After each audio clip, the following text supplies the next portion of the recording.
Hi everyone. In this short unit, I'm going to tell you what is the distribution in the analytic sense of A plus A star with for the A's that we talked about.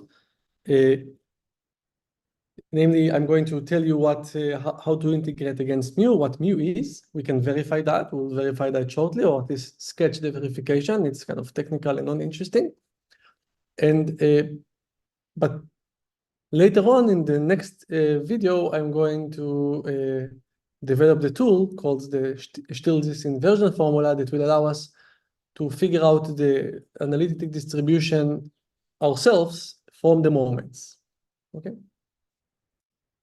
Through the Cauchy transform. But I think it's instructive to first see, a verification of, someone gives you the analytic distribution. You just need to verify that it gives you some sense of, the difference between this distinction between the problem of finding the distribution and that of verifying that. And also that distribution will turn out to be very critical. It's we'll call it the semicircular element or semicircular distribution. We will see later on that next week, probably, that actually this distribution is the normal distribution or Gaussian element. So that's the free analog of those important distribution from classical probability theory. So this proposition tells us that the distribution of A plus A star, again, in the analytic sense, is given by this equation. Namely, d mu t, which is kind of it's a new, well-known but new kind of a notation I'm using here. Let me elaborate in a second. But d mu t is given by this function at -2, otherwise it's 0. And by that I mean that if you're going to integrate any Lebesgue integrable function against mu, then the way to do so is to cut and paste d mu t with this thing. With what I told you, including the normalization outside.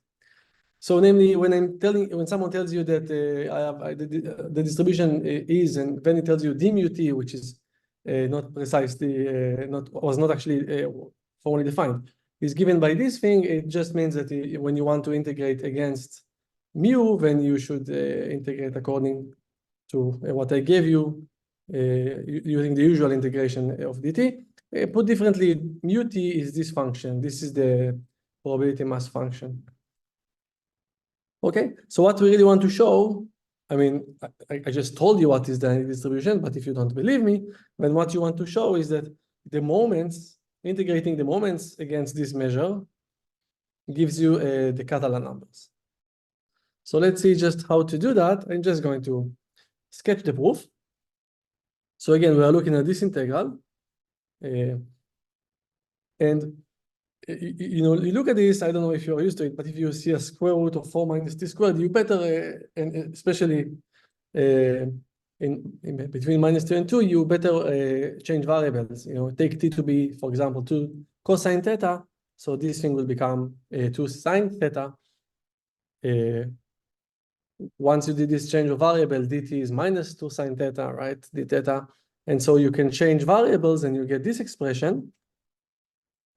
Actually, if you do it carefully, you will see you get like 2 minuses. One minus comes from the fact that 2 corresponds actually to 0, right? Because cosine of 0 is 2, not -2. And -2 is the cosine of coming from pi, because 2 cosine of pi is actually -2. So there's a minus when you change the order of integration.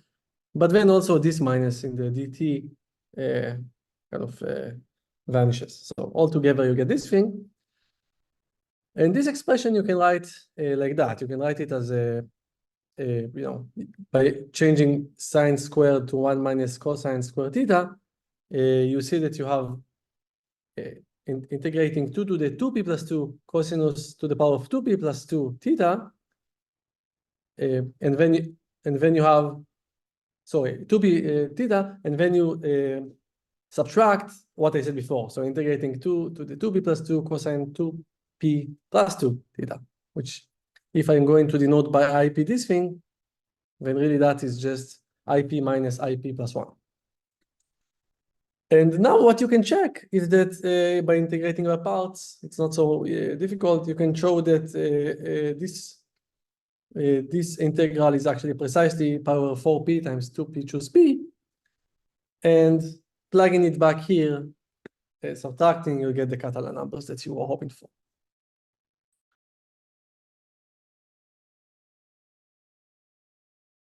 Turns out that this thing, which may look, I don't know, artificial or uninteresting, is actually the analog of Gaussian or normal distribution when talking in the free probability world.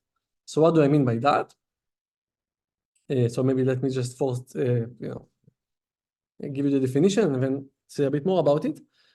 So let's say that you have a star probability space, A phi, and you have an element which is self-adjoint, okay?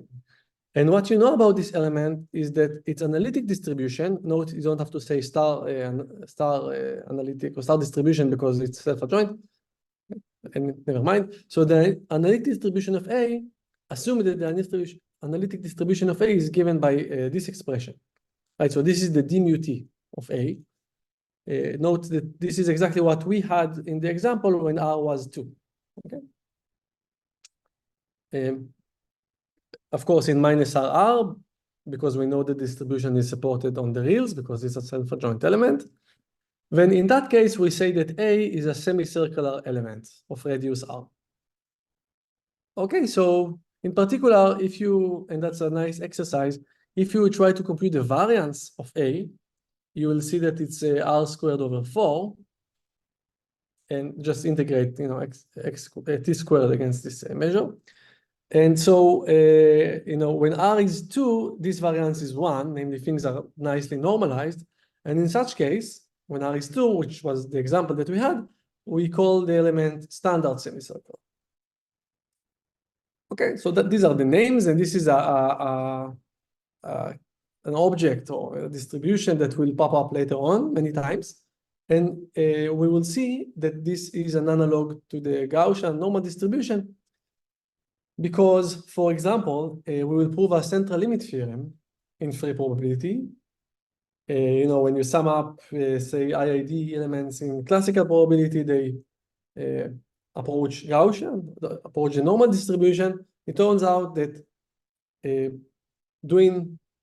asking, what happens, assuming that elements are free independent rather than like tensor independent, classically independent, then what will happen is that the distribution that you will approach to is exactly the semicircular element. And the variance will depend on the variance of the variables that you started with.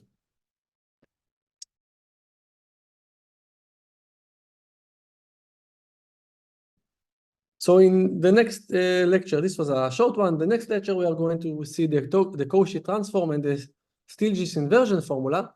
These are the Cauchy transform is our way to kind of understand distributions and connect our understanding from the moments and from the probability mass or the measure.